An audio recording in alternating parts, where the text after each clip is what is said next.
So to all of my left center friends that are still out there that haven't yet blocked me for daring to ask for specifics about Charlie Kirk's hateful rhetoric for evidence of it, and many have, I'm borrowing a few notes I made from a post by Robert Sterling that went viral on Twitter, and I'm going to tell you something that you people that are left of center that aren't seeing what's happening are living in a bubble so thick it's basically a bomb shelter. You're completely clueless about the 5-alarm fire raging in the hearts of normal Americans. Yes, normies.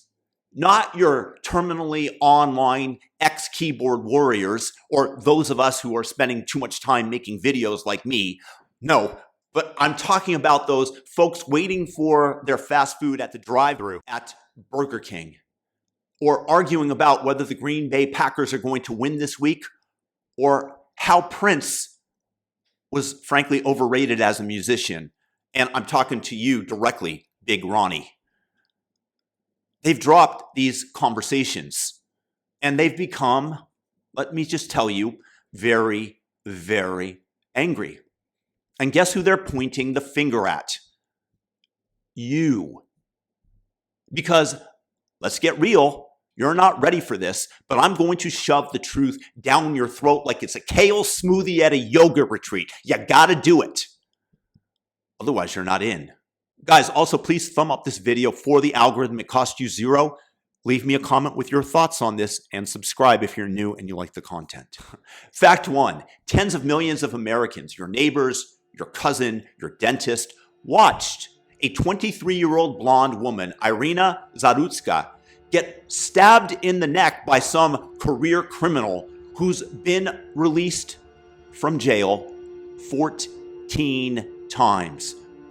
14. And even after this incident, he's not in jail. He's in a hospital awaiting to see whether he has the cognitive ability to stand trial. After this murder, you don't want this person locked up somewhere in solitary detention?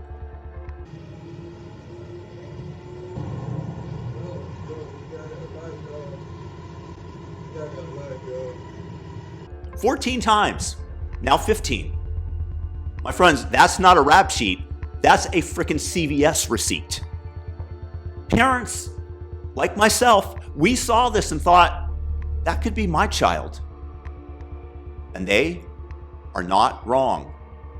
They're looking at your soft on crime, oh my goodness, let's hug the felons, that's what they need, policies, and thinking you people are out of your damn minds. Fact 2. 2 days later, these same normies, your aunt who posts cat memes, your buddy who coaches the Little League team locally, they all saw a video of Charlie Kirk getting shot in the neck while speaking to college kids.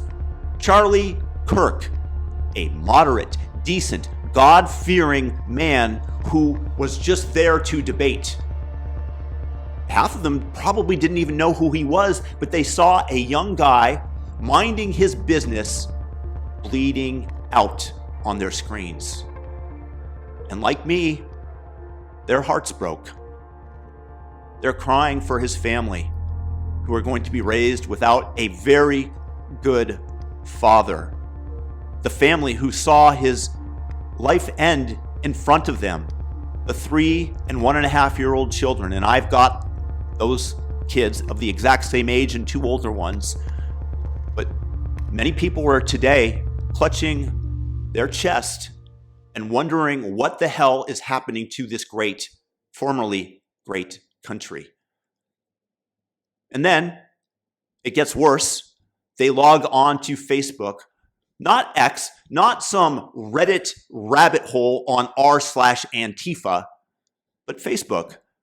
And they see their local nurse, their kid's teacher, their barista with the nose ring who serves them at Starbucks cheering this on, celebrating it. Yes, he deserves to die, and I hope he burns in hell. If they were just shrugging and saying, well, he had it coming, Honestly, that would be way over the line for me.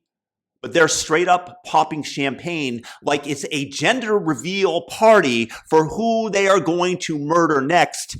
And a little hint, the next victim does not have pronouns in their bio. These are your people, lefties, your squad. And they're out here acting like they just won the lottery because someone got capped. Fact 3. These normies, these salt of the earth folks who just want to grill burgers and watch the Green Bay Packers or their local college team are now pissed. They're not just mad, they are sprinting to the right faster than Usain Bolt at the Olympics. Why? Good question.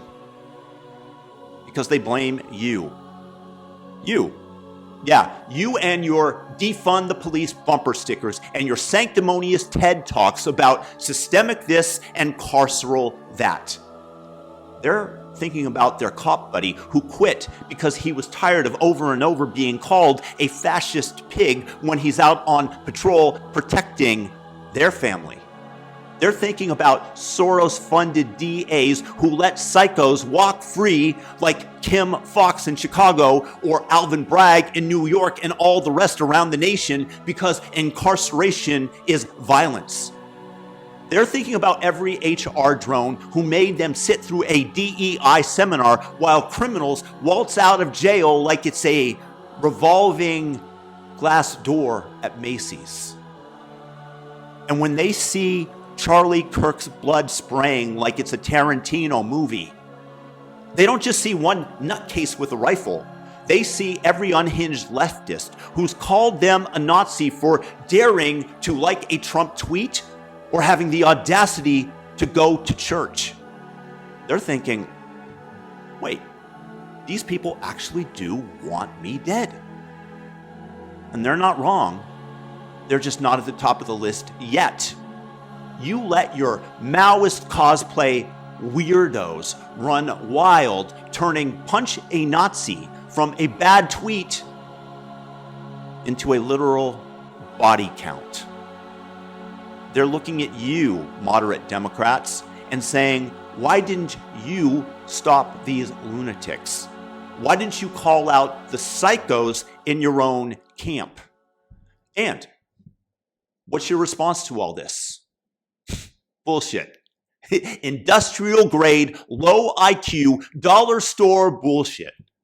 Irina is bleeding out on a train. You're posting stats about crime rates dropping. Like anybody in this planet believes that garbage.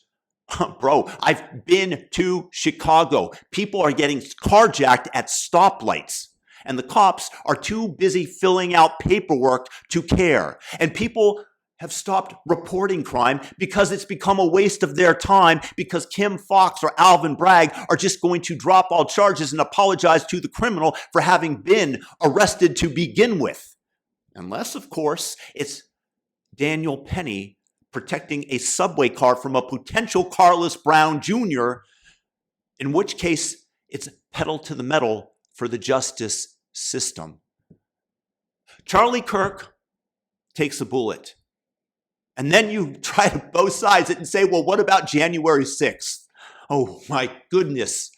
After Liz Cheney's kangaroo court and 2 years of lawfare flops against Donald Trump and his compadres, going after his lawyers, nobody gives a damn about your January 6th fan fiction where you arrested grandmas who entered into the Capitol grounds hours after the event took place. So what about Paul Pelosi, who was hit with a hammer by some drugged out weirdo that you tried to turn into a far-right MAGA supporter? He was obviously completely out of his mind, but that's the way you want to frame it. And even if he was, it's not the same, and y'all know it. Just marinate on it for a second and feel it in your hearts whether or not you think that some whacked out psycho is identical to a cold-blooded murder in front of the children that was clearly planned out. And the gravity of it. So next you're going to say, well, how about if we ban assault rifles? How about some gun reform? Bro, one of those psychos used a knife standing over her and stabbing her in the neck from behind. The other used a hunting rifle. Are you going to ban deer season now? Good luck with that. But I guess in fairness, people that are on the left value a deer's life much more than a conservative Christian. So effectively, you're going to switch the prey, and hunting season will be perennially year-round. That's if Antifa and those on the fringe have their way while you sit idly by and decide that you don't want to anger them by saying you're wrong. And when you have your own people, your nurses, your child's teacher, your Etsy store owners are out there throwing parades for a murder, you're like, but it's not that many people. Yes, it is. Everybody has seen it. It's on their Instagram feeds, right between the avocado toast and the sunset photos. You're gonna tell me, but you said conservatives, you're against cancel cultures. Yeah, we don't cancel people for opinions like you do. But if you're cheering for a bullet in somebody's neck, you can take your taxpayer-funded job and shove it. There's a difference. And if you can't see it, you need to get your eyes checked. And I've got a very good friend who's an optometrist in the Los Angeles area. So here's the deal, lefties. You're losing big time. These normies, these regular Joes and Janes, they're done with you. You've lied to them over and over again, and they're catching on. They're not just voting red. They're ready to storm the castle with pitchforks. They're talking about spiritual warfare like this is some exorcist-level evil. Because no normal person celebrates a murder like they're playing in Coachella. And they're looking at you, wondering why you didn't condemn the ghouls in your ranks, why you let the Red Guards wannabe turn your movement into a death cult. Y'all need a clean house.